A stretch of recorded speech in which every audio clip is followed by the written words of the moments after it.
Hi viewers, good afternoon. Welcome to Smart Investor. ఈ ఉదయం అంతర్జాతీయ మార్కెట్ నుంచి వచ్చిన ప్రోత్సాహకర సంకేతాల నేపథ్యంలో మార్కెట్స్ ఓపెనింగ్ చాలా పాజిటివ్ గానే కనిపించినప్పటికీ మొదటి గంటలోనే లాభాల స్వీకరణ జరగడం మనం చూస్తున్నాం. ఇంట్రాడేలో ఇవాళ మొదటి గంటలో 7,200 పాయింట్స్ మార్క్ ను నిఫ్టీ టచ్ చేసినప్పటికీ బట్ స్టిల్ ఇమీడియట్ గా ప్రాఫిట్ బుకింగ్ మనం రావడం చూస్తున్నాం. ఏంటంటే భారీ లాభాల తర్వాత మార్కెట్స్ లో కొద్దిగా కన్సల్టేషన్ దిశగా మార్కెట్లు అడుగులు వేస్తున్నాయని చెప్పుకోవాలి. ఇంట్రాడే లో ఇవాళ చూసుకున్నట్లయితే ఇప్పటివరకు ఉన్న సెషన్స్ లో 7,100 ఇంట్రాడే లో టచ్ అవ్వడం మనం చూస్తున్నాం. ప్రస్తుతం 7,100 7,110 పాయింట్స్ దగ్గర నుంచి కొద్దిగా రీబౌండ్ అయినట్టు కనిపిస్తుంది. 7,223 దగ్గర ప్రస్తుతం నిఫ్టీ ట్రేడ్ అవుతుంటే 23,465 పాయింట్స్ దగ్గర సెన్సెక్స్ ట్రేడ్ అవుతుంది. మేజర్ గా ఇవాళ banking, health care, capital goods రంగ షేర్స్ లో అమ్మకాల ఒత్తిడి ఎక్కువగా మనం చూస్తున్నాం. L N T, State Bank of India, Infosys market కొద్దిగా ట్రాక్ చేసిన వాటిలో ఈ మూడు కౌంటర్స్ హెవీగా ఉన్నాయని చెప్పుకోవాలి. ప్రధానంగా State Bank of India Q4 guidance కూడా కొద్దిసేపటి క్రితం మీడియాతో మాట్లాడుతూ అరుంధతి భట్టాచార్య Q4 లో కూడా కొద్దిగా ఎన్పిఏ ప్రాబ్లమ్స్ ఉండొచ్చు, దాని ఇంపాక్ట్ ప్రాఫిట్స్ మీద కూడా ఉండొచ్చు అని సంకేతాలు ఇచ్చిన నేపథ్యంలో స్టేట్ బ్యాంక్ ఆఫ్ ఇండియాలో ఇవాళ కొద్దిగా వీక్నెస్ రావడాన్ని మనం గమనిస్తున్నాం. అండ్ ఎఫ్ఐఎస్ డేటా నిన్న ఒకసారి చూసుకున్నట్టయితే నిన్న వాళ్ళు 3,661 crores ఆఫ్ పర్చేస్ చేస్తే 4,972 crores ఆఫ్ సెల్లింగ్ చేశారు. అంటే మార్కెట్స్ నిన్న అంత స్ట్రాంగ్ గా ఉన్నప్పటికీ కూడా ఎఫ్ఐఎస్ సెల్లింగ్ చేయడం ఎలాంటి సంకేతాలకు దారితీస్తుంది అన్న ఒక ఆందోళన మార్కెట్స్ లో వినిపిస్తోంది. అందువల్ల ఇవాళ అది కూడా మార్కెట్స్ ఇవాళ పడేందుకు కొద్దిగా కారణంగా మార్కెట్ వర్గాల నుంచి వినిపిస్తున్న ఒక విశ్లేషణ. అండ్ బ్రెంట్ క్రూడ్ ఇవాళ ఆల్మోస్ట్ $35 వరకు పెరగడం మనం చూస్తున్నాం. Saudi Arabia, Qatar, Venezuela, Russia oil ministries ఇప్పుడే క్లోజ్ డోర్ మీటింగ్ కొద్దిసేపటి క్రితమే ప్రారంభమైంది. అండ్ ఎన్పిఏ ప్రాబ్లం మరింత ఎమర్జ్ అయ్యేట్టు కనిపిస్తుంది. సుప్రీంకోర్టు ఇవాళ ఆర్బీఐకి, రఘురామ్ రాజన్ కి నోటీసులు కూడా జారీ చేసింది. 500 కోట్ల రూపాయలకు మించి ఎవరైతే విల్ఫుల్ డిఫాల్టర్స్ ఉన్నారో ఆ డిఫాల్టర్స్ జాబితాను మొత్తం తమకు సమర్పించాలి. అండ్ 3 to 5 years ఈ టైంలో, ఈ 3 years లో ఎస్డిఆర్ కానీ సిడిఆర్ కానీ చేసిన విల్ఫుల్ డిఫాల్టర్స్ జాబితా అంతా కూడా తమకు సమర్పించాలని చెప్పి సుప్రీంకోర్టు చెప్పిన నేపథ్యంలో ఇది ఎలా టర్న్అవుట్ అవుతుంది వేచి చూడాలి. నేమ్ అండ్ షేమ్ లాంటిది రాబోయే పరిస్థితి ఉందా అన్నది వేచి చూడాల్సిన అవసరం కనిపిస్తుంది. ఇప్పటివరకు ఉన్న ట్రెండ్ ఏంటి? అండ్ యూరోపియన్ మార్కెట్స్ కూడా ఎప్పుడే ఓపెన్ అవుతున్నాయి. కాస్త పాజిటివ్ గా యూరోపియన్ మార్కెట్స్ కనిపిస్తున్నాయి. 0.8% ప్రాఫిట్స్ లో క్యాక్ అండ్ ఎఫ్టిఎస్సి ఓపెన్ అవుతున్న పరిస్థితి. ఎలా ఉండొచ్చు ట్రెండ్ అన్న దానిపై మనతో మాట్లాడేందుకు ఇద్దరు అనలిస్టులు సిద్ధంగా ఉన్నారు. Good afternoon both of you sir. Markets open కాస్త స్ట్రాంగ్ గానే కనిపించినప్పటికీ మొదటి గంటలోనే ప్రాఫిట్ బుకింగ్ రావడం మనం చూస్తున్నాం. దీని ఎలా అర్థం చేసుకోవచ్చు? బేసిక్లీ అంటే నిన్న స్ట్రాంగ్ గా ఉన్నా కానీ ఐ డోంట్ థింక్ ఈ ర్యాలీ సస్టైన్ అవుతుందని మనం చెప్పుకున్నాం అండి. So similar the same pattern is going on. ఎందుకంటే ఇప్పటికి కూడా మార్కెట్ లో ఎఫ్ఐఎస్ సెల్లింగ్ రిలెంట్లెస్లీ సెల్లింగ్ చేస్తూనే ఉన్నారు వాళ్ళు. So domestic institutions in almost about 1,900 crores worth కొన్నా కానీ that's not able to stem the fall అని చెప్పొచ్చండి. సో ఈ కాంటెక్స్ట్ లో I think any small rise people will only use to sell it.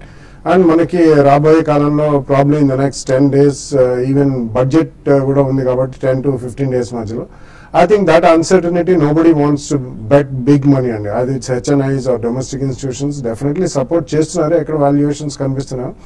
But definitely మనకు after the budget only ఒక కొలిక్ వచ్చే అవకాశం ఎక్కువ కనిపిస్తుందండి. ఇంటర్నేషనల్లీ చూసుకున్నా కానీ మనకు అంత ఆశ్చర్యజనకంగా ఏమి మ్యాక్రోస్ మారినట్టు కానీ కనిపించలేదు. ఈ రోజు మళ్ళీ మనకి 68.25 68.30 రూపీస్ మధ్యలో రూపీ డాలర్ ప్యారిటీ కూడా వెళ్ళింది. సో గోయింగ్ ఫార్వర్డ్ కొద్దిగా చైనా మార్కెట్ ఇవాళ ఓపెన్ అయింది కాబట్టి we should see how the yuan reacts అని. దాన్ని బట్టి మన ఈవెన్ కరెన్సీ మూవ్మెంట్స్ కూడా చాలా షార్ప్ గా ఉండే అవకాశం ఉంది.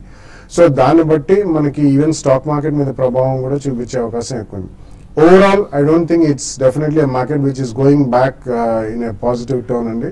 డెఫినెట్లీ ఇది ఇంకా కొద్ది కాలం ఇదే జోన్ లో ఉండే అవకాశం ఎక్కువ కనిపిస్తుంది. సో ప్రతి rise will be used as an opportunity sellers, అదే it's a position trader or even కొద్దిగా లాసులు బుక్ చేసుకునే వాళ్ళు కూడా ఐ థింక్ చిన్న బౌన్స్ బ్యాక్ లో వచ్చినప్పుడు I think they are coming out of the market అనే చెప్పాలి. So in my opinion just wait and watch and be cautious. Technical change చూస్తున్నాయి. మిగిలిన ఏషియన్ మార్కెట్స్ అన్ని కూడా కాస్త పాజిటివ్ జోన్ లోనే ఉన్నాయి. ఇప్పుడే యూరోపియన్ మార్కెట్స్ కూడా పాజిటివ్ ఓపెన్ అవడం మనం చూస్తున్నాం. 7-1 బిలో ఎవరైనా టెస్ట్ చేసే పరిస్థితి ఉందా ఇవాళ? 7-1 అయితే టెస్ట్ చేసే అవకాశం అయితే కనపట్లేదు. ఎందుకంటే మరీ ముఖ్యంగా ఈ రోజు చూసే గ్లోబల్ గా అన్ని మార్కెట్స్ కూడా చాలా స్ట్రాంగ్ ఉన్నాయి. మరి ముఖ్యంగా ఇప్పుడు ఓపెన్ అయిన యూరోప్ మార్కెట్స్ కూడా స్ట్రాంగ్ ఉన్నాయి. అయితే క్రూడ్ ఆయిల్ ఇన్ని రోజులు మార్కెట్ మనకి మెయిన్ పడడానికి కారణం అని చెప్పాలి అంటే క్రూడ్ ఆయిల్ అని మనం గతంలో చాలాసార్లు చెప్పుకోవడం జరిగింది. క్రూడ్ ఆయిల్ చూస్తే ఇప్పుడు చాలా స్ట్రాంగ్ గా దగ్గర మన ఇండియన్ బాస్కెట్ లో చూస్తే 100 రూపీస్ అంటే దగ్గర 4.7% దాకా లాభంలో ట్రేడ్ అవుతుంది. కాబట్టి క్రూడ్ ఆయిల్ ఇక్కడ నుంచి ఇంకా స్ట్రాంగ్ ఉంటే మాత్రం మళ్ళీ కొంచెం గ్లోబల్ గ్రోత్ అనేది కొంచెం స్ట్రాంగ్ ఉండే అవకాశం ఉందనే ఉద్దేశంతో మళ్ళీ బయింగ్ కూడా రావడానికి అవకాశం ఉంది. బట్ నెక్స్ట్ వచ్చే కొద్ది రోజుల్లో మనకి మేజర్ ఈవెంట్ బడ్జెట్ లాంటి ఈవెంట్ ఉంది కాబట్టి ఈవెన్ పొజిషనల్ ట్రేడర్స్ కూడా ఈవెన్ షార్ట్స్ ఓపెన్ గా కూడా నాకు తెలిసి ఎక్కువ రోజులు ఉంచాలనిపిస్తుంది. ఎందుకంటే మార్కెట్ లో సడన్ గా వచ్చిన ఈ గ్లోబల్ పాజిటివ్ అంశాలు ఒకటి కారణం అని చెప్పొచ్చు. ప్లస్ ఇంకోటి మార్కెట్స్ ఓవర్ సోల్డ్ లో ఉన్నాయి, అదొక కారణం అని చెప్పొచ్చు. At the same time market 100% ఇక్కడ నుంచి బుల్లిష్ ట్రెండ్ లోకి అయితే రాదు. ఏదంటే ఇది ఒక బేర్ మార్కెట్ లో ఒక ఇంటర్మీడియట్ అప్ ట్రెండ్ అని చెప్పొచ్చు. బట్ ఈ అప్ ట్రెండ్ అనేది ఎంతవరకు ఉంటుంది అనేది కూడా చెప్పలేము. బట్ 7200 మార్నింగ్ కూడా చెప్పడం జరిగింది. చాలా రెసిస్టెన్స్ అనేది ఫేస్ చేసే అవకాశం ఉంది. ఒకవేళ నిఫ్టీ నెక్స్ట్ 2-3 సెషన్లో 7200 పైన సస్టైన్ కాగలిగితేనే మార్కెట్ ర్యాలీ ఉంటుంది. లేదంటే మాత్రం మార్కెట్ లో మళ్ళీ డౌన్ సైడ్ వచ్చే అవకాశం ఎక్కువ ఉంది.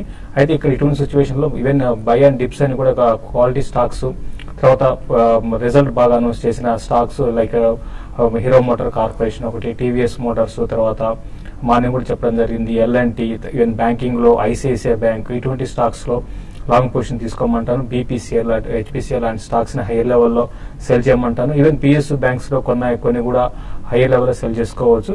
తర్వాత ఈవెన్ కొన్ని ఐటీ కంపెనీస్ లో కూడా హైయర్ లెవెల్ సెల్ చేసుకోమని చెప్తాను. బట్ ఈ రోజు క్లోజింగ్ అంటే కరెక్ట్ లెవెల్స్ నుంచి కొంచెం పెరిగే అవకాశం ఉంది. పెద్దగా ప్యానిక్ అంటే సెల్లింగ్ అనేది పెద్దగా ఉండకపోవచ్చు అనిపిస్తుంది. కొంతమంది కాలర్స్ లైన్ లో ఉన్నారు. ఫస్ట్ కాలర్ తాడేపల్లిగూడెం నుంచి భాస్కర్. Good afternoon. ఎలా గుడ్ ఆఫ్టర్నూన్ అండి. సార్, మార్కెట్ కరెక్షన్ బేస్ గా ఉంది కదండి, ఇది ఎంతవరకు కరెక్ట్ అవ్వచ్చు? ఫ్రెష్ గా బై చేయాలంటే బడ్జెట్ తర్వాత బై చేయడం మంచిదా? ఎప్పుడు బై చేస్తే? ఓకే, అంటే ఎగ్జాక్ట్ గా ఎవరు కూడా మార్కెట్ కరెక్ట్ ఇది బాటమ్ అవుతుంది, ఇది ఈ ప్రైస్ లో బై చేసుకోమని ఎగ్జాక్ట్ గా ఎవరు కూడా చెప్పలేరు. ప్లస్ అది కూడా అంత ఈజీ కాదండి. ఎవరు చెప్పినా కూడా అది ప్రాబబిలిటీ అవుతుంది. కాబట్టి మీరు ఏంటంటే మీ ఇన్వెస్ట్మెంట్ అంటే ఒక 2 years 1 year అట్లా టైం పెట్టుకుంటే మాత్రం డెఫినెట్ గా ఈ లెవెల్లో కొంచెం ఇన్వెస్ట్ చేయండి. మొత్తం కాకుండా అట్లీస్ట్ ఒక 20-30% లేకపోతే ఈవెన్ 40% వరకు కూడా ఇన్వెస్ట్ చేయొచ్చు. తర్వాత బడ్జెట్ తర్వాత కూడా మళ్ళీ మార్కెట్ లో ర్యాలీ రావచ్చు రాకపోవచ్చు కూడా ఎగ్జాక్ట్ కూడా చెప్పలేము. ఏదైనా కూడా మాన్సూన్ ఇట్లా ఈవెంట్స్ కూడా ఉన్నాయి. కాబట్టి నా ఉద్దేశం ప్రకారం 2-3 బయింగ్ ప్రైస్ పాయింట్ లో క్వాలిటీ స్టాక్స్ లో ఇన్వెస్ట్ చేయండి. ప్లస్ మిడ్ క్యాప్ లో దగ్గరగా ఒక 20-30% ఇన్వెస్ట్ చేయండి. మిగతా రిమైనింగ్ 70% ఇండెక్స్ బేస్డ్ స్టాక్స్ లో ఇన్వెస్ట్ చేయమంటాను. ఎందుకంటే అవన్నీ కూడా రీసెంట్ గా మల్టీ-ఇయర్ లోస్ లో వచ్చాయి. ప్లస్ వాల్యుయేషన్స్ అట్రాక్టివ్ ఉన్నాయి. కాబట్టి ఇండెక్స్ బేస్ లో 70 అండ్ మిడ్ క్యాప్ లో 30% రేషియోలో ఇన్వెస్ట్ చేసుకోమని చెప్తాను. ప్రకాశం నుంచి సుబ్బారావు. నమస్తే సార్. మనకి ఈ డిఫెన్స్ సెక్టార్ గురించి కొద్దిగా గవర్నమెంట్ బాగా అవేర్నెస్ గా ఉందని మేక్ ఇన్ ఇండియా ద్వారా చేయాలని అంటున్నారు. మొన్న ఐసిఐసిఐ బ్యాంక్ చైర్మన్ చందా కొచ్చర్ కూడా దీని మీద గవర్నమెంట్ బాగా ప్రపోజల్ ఉందండి అని రాశారు సార్. దానికి సంబంధించిన graduate wall paper, white paper, forging కాకుండా ఇంజనీరింగ్ సెక్టార్ ఏమేమి ఉన్నాయో మాకు తెలియపరచవలసిందిగా కోరుతున్నాం sir. Fundamental macro overview. Actually defence sector అనేది ఇట్స్ అగైన్ అ బజ్వర్డ్ అండి. So please do not go by it. వాటికి డెఫినెట్లీ రాయితీలు కలిగిస్తారు. ఇన్వెస్ట్మెంట్స్ అయితే డెఫినెట్లీ డిఫెన్స్ సెక్టర్ లో చాలా ఇన్ఫ్లుయెన్స్ వచ్చే అవకాశం ఉందని వాళ్ళు చెప్తున్నారండి. అండ్ కానీ ఒకవేళ వచ్చినా కానీ ఇవన్నీ కూడా చాలా లాంగ్ టర్మ్ కాంట్రాక్ట్స్ ఉంటాయి. ఇవి మెటీరియలైజ్ అవ్వడానికి ఫస్ట్ వాళ్ళు ఏదైనా సెటప్ చేయడానికి ఇవన్నీ కూడా time consuming and time bound programs ఉంటాయి. డెఫినెట్లీ 3-5 years 10 years ఇలా ఉంటాయి. కాబట్టి ఇమీడియట్లీ మనకు అందులో రిటర్న్స్ వచ్చే అవకాశం లేదు. ఎగ్జిస్టింగ్ కంపెనీస్ లో కూడా చాలా ఉన్నాయి. For example L&T or Mahindra and Mahindra, Ashok Leyland, Telco, వీళ్ళందరూ కూడా డిఫెన్స్ కి సప్లై చేస్తూనే ఉన్నారు ఆల్రెడీ. గతంలో కూడా ఇన్ఫ్రాస్ట్రక్చర్ కంపెనీస్ కూడా చాలా మటుకు డిఫెన్స్ కి సప్లై చేస్తూనే ఉంటాయి. ఎక్విప్మెంట్ మ్యానుఫ్యాక్చరర్స్ ఉంటారు, ఈపీసీ కాంట్రాక్టర్స్ ఉంటారు. స్పెసిఫికలీ కొన్ని లైక్ BEL ఒకటి ఉంది. BEL has always been one of the strongest players in defence electronics. So ఇలా మనకి చిన్న చిన్న కంపెనీస్ ఉంటాయి, మిడ్ క్యాప్ కంపెనీస్ ఉంటాయి, లార్జ్ క్యాప్ కంపెనీస్ ఉంటాయి. కాబట్టి బేసికలీ ఆ థీమ్ ఒకటే కాకుండా మీరు ఉన్న కంపెనీస్ లో కూడా మంచి కంపెనీ సెలెక్ట్ చేసుకుని పెట్టుకుంటే, బట్ ప్యూర్లీ డిఫెన్స్ ప్లే కొత్తగా వచ్చే కంపెనీలు అంటారా, definitely I would suggest do not invest. ఎందుకంటే దానికి చాలా లాంగ్ జెస్టేషన్ ఉంది. ఇప్పుడు నేను చేసిన కంపెనీస్ లో కొన్ని మేబీ ఆఫ్టర్ బడ్జెట్ మీరు 2-3 ప్రైస్ పాయింట్స్ లో అట్లీస్ట్ విత్ 5 year వ్యూ కొనుక్కుంటే బాగుంటుంది. చిత్తూరు నుంచి విద్యాసాగర్ మన caller. Very good afternoon sir. Bala సార్కి very good afternoon sir. All of you very good afternoon sir. Sir నేను కాంటినెంటల్ కాఫీ ఉంటే 200 రూపీస్ లో పర్చేజ్ చేశాను, ఇప్పుడు లాస్ లో ఉన్నాను. నెక్స్ట్ సువెన్ లైసెన్స్ 70 రూపాయలు ఉన్నాను, అది ప్రాఫిట్ లో ఉన్నాను సార్. గ్రాన్యూల్స్ ఇండియా 200 లో ఉన్నాను. ఇవన్నీ దీంట్లో నుంచి వేరే దానికి షిఫ్ట్ అయిపోమంటారా? మంచి క్వాలిటీ బేస్డ్ స్టాక్స్ చెప్పండి సార్. బాలా సార్ నేను రిక్వెస్ట్ చేస్తున్నాము. Index based stocks sir please. CCL index based stocks కి మూవ్ అవ్వాలనుకున్నారు. ప్రాబ్లమ్ మనం సువెన్ చాలా సార్లు చెప్పాడండి, ఇది ఫండమెంటల్స్ పరంగా చూసుకుంటే చాలా హై ప్రైస్ ఉంది. ఆల్మోస్ట్ 300+ నుంచి పడ్డం మొదలు పెడుతుంది. సో డెఫినెట్లీ మీరు ప్రాఫిట్ లో ఉన్నారు కాబట్టి ఆల్మోస్ట్ 70 లో ఉన్నారు. Even now it's about 160 and out. So కొద్దిగా మీరు ఎప్పుడన్నా అటువంటి మాసివ్ అవుట్ నెంబర్ ప్రాఫిట్స్ వచ్చినప్పుడు మీరు తప్పకుండా బుక్ చేయాలండి.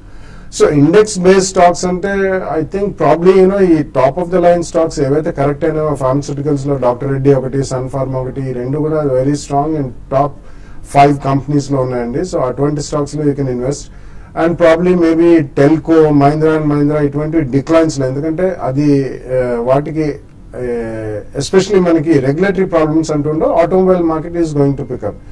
అండ్ సిమిలర్లీ బ్యాంకింగ్ స్టాక్స్ లో ప్రైవేట్ సెక్టర్ బ్యాంక్స్ లో ప్రాబ్లీ ఇండస్ఇండ్ బ్యాంక్ ఉంది, అలాగే Yes bank and Capital First, NBFCs లో ఇటువంటి వాటిలో మీరు డిక్లైన్స్ లో తప్పకుండా పెట్టుకోవచ్చు. Even Kotak bank I mean to an extent. ఎఫ్ఎంసీజీలో కూడా you can consider maybe Dabur, Marico, Emami ఇటువంటి. ఒకటేసారి కొనద్దు, 2 or 3 ప్రైస్ పాయింట్స్ లో starting from probably even budget తర్వాతే కాకుండా మార్చ్ క్వార్టర్ రిజల్ట్స్ తర్వాత కూడా ఎక్సలెంట్ ఆపర్చునిటీస్ వస్తాయి. పైన ఇక స్మార్ట్ ఇన్వెస్ట్ లో మరిన్ని కాల్స్ అండ్ ఈమెయిల్స్ తీసుకునే ముందు ఒక చిన్న బ్రేక్ తీసుకుందాం.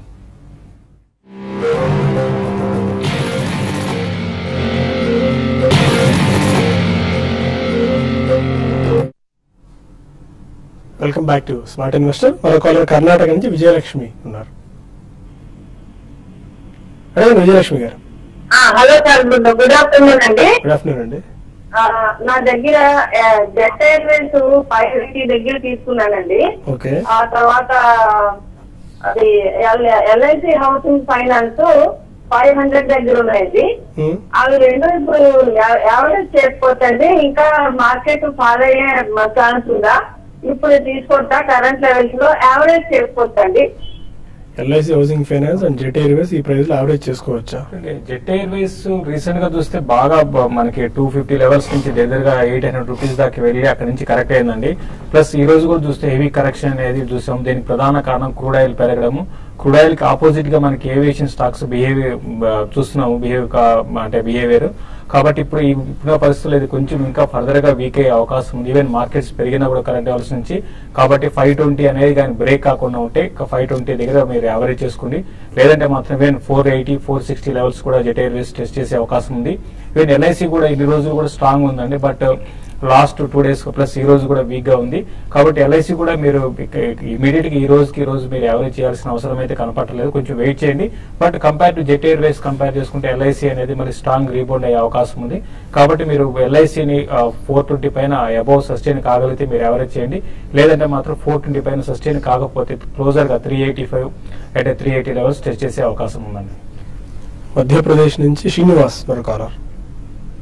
నమస్తే అండి బాలయ్య గారు. ఇప్పుడు జనరల్ గా క్రూడ్ ఒక సంవత్సరం నుంచి బాగా తగ్గింది కదండి. 140 నుంచి ఇప్పుడు 30 లెవెల్స్ లో చాలా నాళ్ళ నుంచి ఉంది.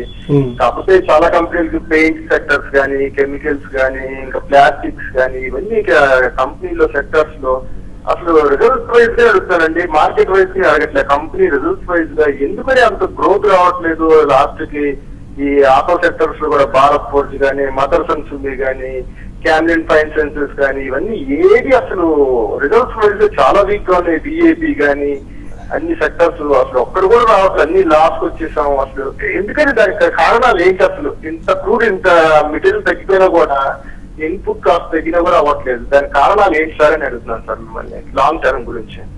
రూపీ కాకుండా ఇంకా ఫ్యాక్టర్స్ ఏమైనా ఉన్నాయా? 60 నుంచి 67, 68 వరకు రావడం ఒకటి, అవి కాక ఇంకా ఫ్యాక్టర్స్ ఏమైనా ఉన్నాయా? యా, బేసికలీ కంపెనీ వాళ్ళు ఎప్పుడు కూడా స్పాట్ పర్చేసెస్ చేయరండి. యూజువల్లీ వాళ్ళకి ఇన్వెంటరీ హ్యాంగ్ ఆన్ అనేది ఉంటుంది. డెఫినెట్లీ ఇన్వెంటరీస్ వాళ్ళు నెక్స్ట్ 3 to 6 months అనేది జనరలీ వాళ్ళు రా మెటీరియల్స్ బుక్ చేసుకుని పెడతారు. That's number 1. నెంబర్ 2, మీరు చెప్పిన మెజారిటీ ఆఫ్ ద కంపెనీస్ అన్ని కూడా B2B సెగ్మెంట్ లో ఉందండి. B2B సెగ్మెంట్ అంటే ఎక్కడైతే వాళ్ళకి క్రూడ్ ప్రైస్ రిడక్షన్ వస్తుందో అది పాస్ ఆన్ అని అంటారు. They have to give it back to the ultimate consumer.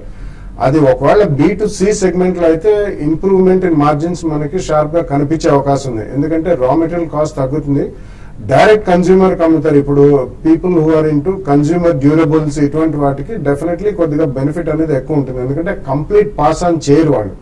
So price reduction అది ఎస్పెషల్లీ FMCG కంపెనీస్ కూడా మీరు ఒకటి చూడండి, క్రూడ్ పక్కన పెడితే మనకి ఎప్పుడైనా కానీ రా మెటీరియల్ ఇన్పుట్ కాస్ట్ తగ్గినప్పుడు, బంపర్ క్రాప్ వచ్చినప్పుడు మెజారిటీ ఆఫ్ ద పీపుల్ అందరికీ కూడా రా మెటీరియల్ కాస్ట్ తగ్గుతాయి. అది వీట్ కానివ్వండి, రైస్ కానివ్వండి, పొటాటోస్ కానివ్వండి, ఏదైనా.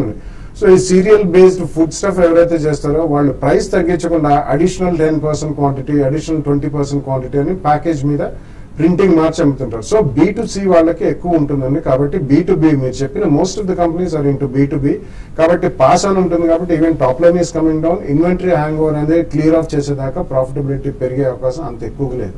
ఓకే, కర్నూలు నుంచి రాజు మరో కాలర్. అడగండి రాజు. సార్ నమస్తే సార్, బాలాగారు అండి. నమస్కారం, చెప్పండి సార్. బాలాగారు, గ్రాన్యూల్స్ ఇండియా బల్క్ లో హోల్డింగ్ పెట్టుకోవచ్చా సార్?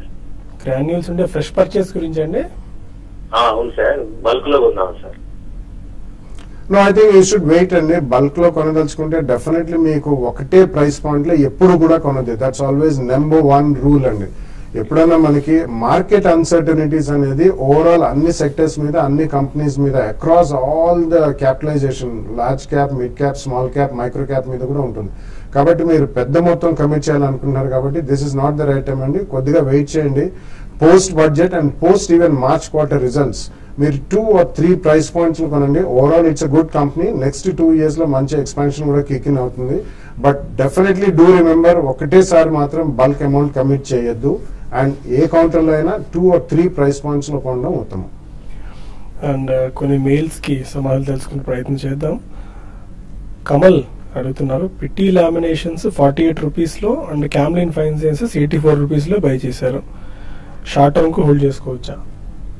మీరు షార్ట్ టర్మ్ అంటే మళ్ళీ ఆ రేట్లు రావాలండి. పిట్టి లామినేషన్ కొంచెం టైం పట్టవచ్చు అండి. బట్ షార్ట్ టర్మ్ ట్రెండ్ కొంత వీక్ ఉన్నా కూడా మళ్ళీ రెండు కూడా మీ కరెంట్ లెవెల్స్ నుంచి మీకు పెరిగే అవకాశం ఉంది. క్యామ్లిన్ లైఫ్ సైన్సెస్ మంచి ఫండమెంటల్ చాలా స్ట్రాంగ్ ఉన్న కంపెనీ. ఈవెన్ పిట్టి లామినేషన్ కూడా ఈ లెవెల్లో అంటే 52 వీక్ లోకి ఆల్మోస్ట్ ఉంది. కాబట్టి మీరు కొంచెం డౌన్ సైడ్ ఉన్నా కూడా రిస్క్ రివార్డ్ రేషియో అనేది కొంచెం ఈ లెవెల్లో తగ్గడానికి అవకాశం ఉంటుంది. అంటే మీకు కొంచెం మార్కెట్ లో కొంచెం పాజిటివ్ గా వస్తే మాత్రం డెఫినెట్ గా పిట్టి లామినేషన్ బౌన్స్ బ్యాక్ అవుతుంది. మీరు రెండు కూడా హోల్డ్ చేసుకోండి. రవీంద్ర హైదరాబాద్ నుంచి అడుగుతున్నారు, ఈ డిఫెన్స్ కి సంబంధించి గవర్నమెంట్ ఇనిషియేటివ్ తీసుకుంటుంది, దానికి డెడ్ అని కూడా పెట్టుకున్న పరిస్థితుల్లో ఆస్ట్రా మైక్రో అండ్ జెన్ టెక్నాలజీస్ బై చేసుకోవచ్చా ప్రెసెంట్ కరెంట్ ప్రైస్ లో? I think they have really moved up very sharply అండి. కరెక్షన్ కూడా అయింది డెఫినెట్లీ. కానీ ఇది ఎప్పుడు కూడా ఇందాక కూడా చెప్పాము ఒకళ్ళు ఎవరు అడిగితే, సో లాస్ట్ టైం మనకి ఇట్లాగా బ్యాంక్ లైసెన్సెస్ వస్తాయని చెప్పి చాలా మంది IFCI, IDFC ఇటువంటివి కొన్నారండి. సో ఏదన్నా మనం ఈవెంట్ బేస్డ్ బయింగ్ అనేది చేయకూడదు. ఇవన్నీ కూడా చాలా లాంగ్ జెస్టేషన్ ప్రాజెక్ట్స్. నెంబర్ 2, ఇటువంటి వాటిలో ఒకవేళ మనం పొజిషన్ తీసుకోవాలన్నా కానీ ఎగ్జిస్టింగ్ కంపెనీస్ ఏమైనా అందులో వర్టికల్ ఉంటే అవి తీసుకోవాలండి. You should never search for new entrance in to the scheme. ఎందుకంటే డిఫెన్స్ కాంట్రాక్ట్స్ చాలా సెక్యూరిటీ క్లియరెన్సెస్ కావాలి, దానికి నార్మల్ లైసెన్సింగ్ కానీ డిఫెన్స్ కి చాలా రెగ్యులేటరీ ఇష్యూస్ చాలా ఉంటాయి. కాబట్టి ఆస్ట్రా మైక్రోవేవ్ కానివ్వండి లేకపోతే జెన్ ఇటువంటివి భారీగా రియాక్ట్ అని let the fundamentals improve. Fundamentals మనకు 1-2 క్వార్టర్స్ కన్సిస్టెన్సీ కనిపించిన తర్వాత కొద్దిగా హై ప్రైస్డ్ అని అక్కడ కొనడంలో కంఫర్ట్ జోన్ ఎక్కువ ఉంటుంది. రవి సర్వా అడుగుతున్నారు, లింకన్ ఫార్మా కరెంట్ ప్రైస్ లో బై చేసుకోవచ్చా for long term? For short term investment అంటే షార్ట్ టర్మ్ ఇన్వెస్ట్మెంట్ అనే మాత్రం చెప్పలేమండి. బట్ లాంగ్ టర్మ్ మాత్రం డెఫినెట్ గా బై చేసుకోవచ్చు. ఈవెన్ షార్ట్ టర్మ్ కూడా క్లోజర్ గా అంటే 160 అనేది కొంచెం రెసిస్టెన్స్ అండి. దాని బిలో ట్రేడ్ అవుతుంది. మార్నింగ్ కొంచెం దాని పైన ఉన్నా కూడా ఈ లెవెల్లో 145 to 155 మధ్యలో బాటమ్ అవుట్ అయ్యే అవకాశం ఉంది. కాబట్టి మీరు కొంచెం ఈ లెవెల్లో బై చేసి ఇంకొక కరెక్షన్ ఇందులో ఇంకొక 5 to 6% కరెక్షన్ వస్తే మళ్ళీ కొంచెం యాడ్ చేయండి. బట్ షార్ట్ టర్మ్ ట్రేడ్ మాత్రం వీక్ గా ఉండొచ్చు. బట్ లాంగ్ టర్మ్ మాత్రం డెఫినెట్ గా మీరు బై చేసుకోవచ్చు. శృతి ఇప్పుడు జనరలైజ్డ్ క్వశ్చన్ ఒకటి అడుగుతున్నారు, ఆల్రెడీ మార్కెట్ లో 10 lakh rupees ఇన్వెస్ట్ చేశాను, లాస్ట్ లో ఉన్నాను కొద్దిగా.